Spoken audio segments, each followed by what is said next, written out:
আসসালামু আলাইকুম। আজকে রান্না করব হচ্ছে স্পেশালভাবে ওই যে মুরগি দিয়ে হচ্ছে কাঁচা মিষ্টি কুমড়া। অনেকে আছে যে মিষ্টি কুমড়া দিয়ে মুরগি আসলেই খায় নাই, কিন্তু আসলে মিষ্টি কুমড়া দিয়ে মুরগি অনেক ভালো লাগে। গরুর গোশত ভালো যায়, কিন্তু মুরগি আসলে বেশি ভালো লাগে। সো আমি মুরগিটাকে হচ্ছে আসলে লবণ হলুদ দিয়ে ভালোভাবে ভেজে নিলাম। এরপরে হচ্ছে রান্নার প্রসেসিংয়ে চলে গেলাম। কিছু পেঁয়াজ দিলাম, প্লাস অল্প কিছু মরিচ দিলাম, কারণ মরিচ বাটা এখানে ইউজ করা হবে। সো এখানে মরিচ বাটা আর রসুন বাটা আদা বাটা ছিল একসাথে। এরপরে রসুন বাটা নাকি মুরগিতে একটু বেশি ইউজ করতে হয়, সো আমি রসুন বাটাটা আরও একটু অ্যাড করে দিব।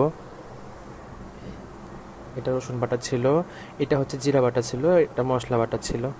যেহেতু আমরা একটা মুরগি কিনে 2 দিন খাই বা 3 দিন খাই, সো যেহেতু মানুষ আমরা 3 জন, সো অল্প অল্প করে হচ্ছে রান্না করি। সেখানে অল্প রান্না করার জন্য প্রিপারেশন নিচ্ছিলাম।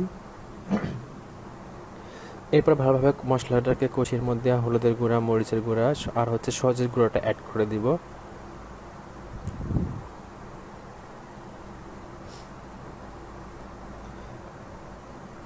এটা ছিল মরিচের গুঁড়া, তারপর ছিল সজের গুঁড়া। সজের গুঁড়া যেটা রাঁধুনি সেটা একদমই স্মেল নাই। আমার মনে হয় আমার যে সসগুলো আছে আস্ত সস, সেগুলো কিনে ভেজে গুঁড়ো করে তারপর ইউজ করা বেটার। এরপর হচ্ছে গরুর খাঁটি দুধ হচ্ছে দিয়ে দিলাম। এটা দিলে না কালারটাও চেঞ্জ হয়ে যায়, প্লাস স্বাদটাও দ্বিগুণ পরিমাণে চলে আসে মুরগি বা গোস্তেতে। টক দই দিলে আরও ভালো, কিন্তু টক দই আমার কাছে ছিল না, সো আমি খাঁটি দুধটাই দিয়েছিলাম। দেখেন কালারটা কিন্তু অনেক সুন্দর চলে আসছে। আমার কষানো শেষ। এরপরে হচ্ছে ভাইজে রাখা সেই গোস্তগুলো হচ্ছে দিয়ে দিলাম। ভাজলে হচ্ছে গোস্তটা একটু বেশি ভালো লাগে এবং কষানো অবস্থায় ছেড়ে ছেড়ে যায় না। কিন্তু এমনি যদি মুরগি কষানো থাকে তাহলে কিন্তু এর মাংসগুলা ছেড়ে ছেড়ে যায়, তখন ভালো লাগে না খাইতে আসলে। এবং এভাবেও কিন্তু মাংসের মধ্যে হচ্ছে জিনিসটা হচ্ছে ভালো মতো ঢোকে মশলাগুলা। এরপরে হচ্ছে আমি অ্যাড করে দিয়েছিলাম হচ্ছে কাঁচা মিষ্টি কুমড়া, যেটা পাকাটা দিলেও ভালো লাগে, কিন্তু কাঁচাটা দিলে হচ্ছে একটা সবজি টাইপের ভাব চলে আসে, এটা মিষ্টি লাগে না তেমন। এরপর লবণ টেস্ট করে হচ্ছে লবণ দিয়েছিলাম। এর মাঝে কিন্তু আমি আবার আদা একটু দিয়েছিলাম, কারণ আদাটা প্রথমে দিলে ভালো লাগে না, গন্ধ লাগে। সো আদাটা অ্যাড করে এরপর হচ্ছে লবণ দিয়ে দিলাম। এটাতে হালকা পানি উঠবে, হালকা না বেশি পানি উঠবে।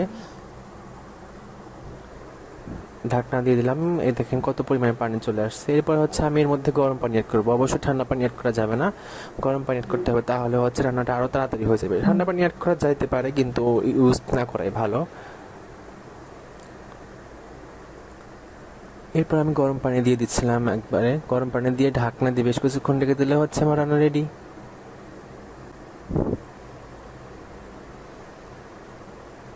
বেশি নাড়াচাড়া করলে কিন্তু মিষ্টি কুমড়াগুলো ভেঙে যাবে, সো আমি বেশি নাড়াচাড়া করবো না। এভাবে হচ্ছে অল্প আছে হচ্ছে হতে দিব। কি সুন্দর কালার চলে আসছে। আমি বেশি খাওয়ার রিভিউ করি না, কিন্তু এটা খাওয়ার রিভিউ করবো। তারপর হচ্ছে কিছু কাঁচামরিচ দিয়ে দিলাম, কারণ দেখলাম ঝালটা আসলে কম ছিল। সো আরও একটু কাঁচামরিচ দিয়ে এরপরে হচ্ছে ঢাকনা দিয়ে দিব। আমার রান্না রেডি হয়ে যাবে। এই তো শেষ।